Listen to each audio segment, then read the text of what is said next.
And right now it is time for Food for a Mood with Dr. Judy Wurtman. Of course, Judy joins us every Thursday morning at this time. She is the co-author of the Serotonin Power Diet, serotoninpowerdiet.com, also author of Simon Loses His Tummy, and her latest book, Before Her Voice Was Still, and will be joined right now, hopefully, by both Jill Goodman and Dr. Wurtman. Good morning, ladies. Good morning. Good morning. Good morning to both of you. So good morning. I'm jealous. Nice to be talking to you again.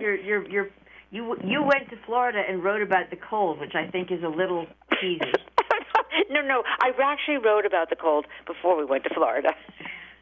All right, if you say so. It's a good book. I just want to throw one thing in, though. I have been hunting madly since Marshall hooked us up to find this, because when you get to the part about indoor exercise, yes, it has recently been determined, and I'm sure you saw this, and I'm just hunting for it right now, that, assuming that you are going to a gym that is run by people who are, as somebody I know you say, more than 3 feet tall, it's very safe. It's something like the chances of getting the virus in a gym are surprisingly minuscule. So while you talk, that's wonderful I am going to look for that. Jill, that's very important, because again, what really inspired my writing about this was something that I did. It was a dumb thing to do.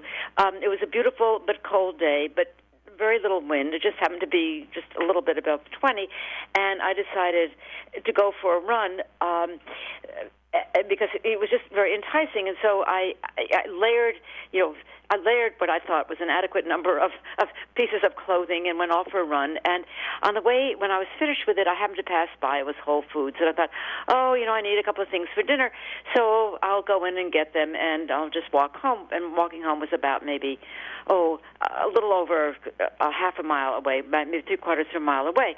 So I get out of Whole Foods, carrying my bag, and as I start to walk, I start to cool down really fast. And of course, it's really hard to run home with one of those bulky paper bags from Whole Foods, so clearly I was walking. And by the time I got home, dressed totally inadequate for a walk, but not for a run, I was so cold that I actually had to go into a hot shower to finally get some circulation back. And again, it was a stupid thing to do because I wasn't dressed adequately. But it occurred to me that, doing any kind of outdoor exercise in the wintertime brings with it a lot of difficulties that you just sort of manage to work around during the summer. Maybe hot, so you wait until the sun goes down, or you just run in the shade. But in the wintertime, especially, Boston has a major snowstorm today, there are things you just can't do outside with any safety, let alone, any enjoyment. And so, and on top of that, there are some outdoor activities that seemingly safe, like skiing.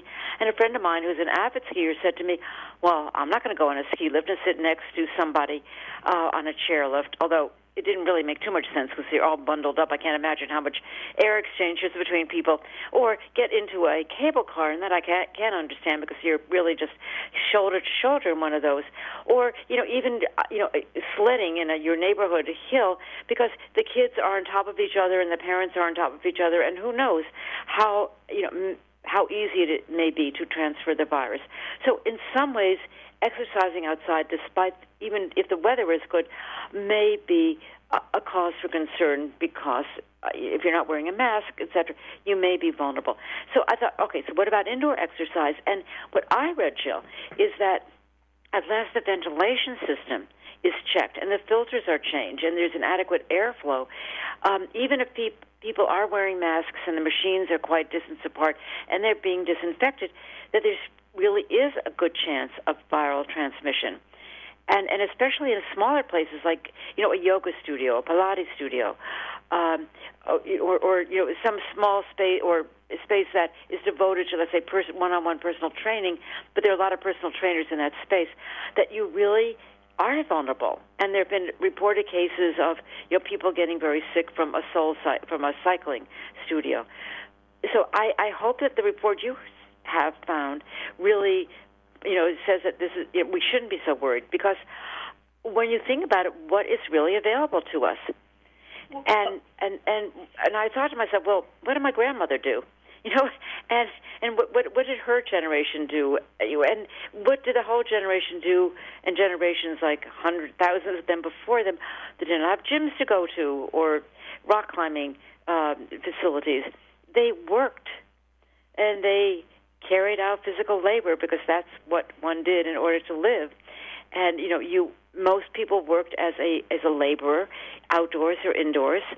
And spending 8 or 10 hours, oftentimes 6 days a week, working in physical labor meant you really didn't have to go to a gym. And remember my grandmother was spending an enormous amount of her time. She had 5 children, cooking without the implements we have, pounding her chopped meat or something in a bowl, or rolling out dough, on a long table, and her biceps were gigantic, or hanging wet sheets, outside, in a strong wind, or running a vacuum cleaner over a carpet, not a high-powered, a carpet cleaner, not a high-powered vacuum cleaner. She worked. And she didn't need to go to a gym, because by the time she carried home her groceries up several flights of stairs, etc., she really had done an exercise for today. So that maybe what we should do is go look around our own home and see, are there opportunities for us to exercise and maybe clean out the closets, or clean out the attic, or clean out the cellar, or the garage, or clean away the brush outside and get our exercise without having to go to a formal facility. Well, I think that is a very smart thing to do. One of the things when we started doing this show ages and ages ago that I remember you saying, and it was sort of a moment for, it was even a moment for Marshall, that there are things that you can do around your house that count as exercise that you don't even realize. Yes, and exactly. It was as simple as doing the vacuuming, or climbing a set of stairs, or if you can't climb, at least moving from place to place. Or you had even said once, park your car further away from where you are going so that you walk an extra few steps. If you are inclined to, and especially now with Fitbits, it's far easier, etc. But if you're inclined to get those steps in, you most certainly can. Yeah, absolutely, and it's not just walking, but carrying and lugging, and oftentimes I think because I'm not very tall. I'm not very short, but I'm not very tall, and unfortunately, kitchens are now built so that you have to be 6'1" in order to reach something on the top shelf of your shelf, and so I have a stool that I have to use all the time to get the stuff that's on the top, and I go up and down the stool, up and down the stool. Well, my gym has a stool like that, it's called a step something or another. And I see trainers use that to get people to go up and down and to do balance exercises. I'm thinking, I have that. I do that all the time. If you look around, you'll find that a lot of things that you do in a gym, you really can reproduce in your own home. Carrying cans of, I don't, say you have to walk around carrying cans, 10-pound cans of tomato sauce around, but just simply carrying things from place to place, or making sure that you're inefficient.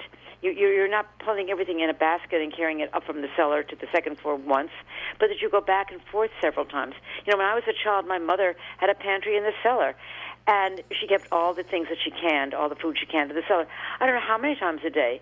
She would say, go down and get something for me, and I go up and down the cellar steps. Or, the laundry was in the cellar, and our bedrooms were on the second floor, and of course we lugged stuff up and down. So there are things that we do that we're not even aware of it. And frankly, if you wear one of those devices that tell you how many steps you're doing, you'll be amazed how many steps you're doing inside the house. But it will be nice, Jill, when we go back to normal. You can go to a gym, you can go to a yoga class, or you can, when the spring comes, start exercising outside. I have to admit, it's still, we're trying to make the best out of not really great situation. And there are things that you simply, just crunching your way through the snow on a beautiful day, the day after a storm, when the sun is shining and the sky is blue, there really isn't any substitute for that. Even working out inside a gym is no substitute for just the enjoyment of walking outside, or even taking a run once the snow is packed down. All right. You couldn't be more right. Thank you very much, Dr. Judy. Have a good day. Bye-bye. Food for Mood. All right. Thank you very much, Jill. Food for Mood with Dr. Judy Wurtman is heard every Thursday morning here on Robin Hood Radio, also on demand at robinhoodradio.com on demand. You can go to there and just click on Food for Mood with Dr. Judy Wurtman.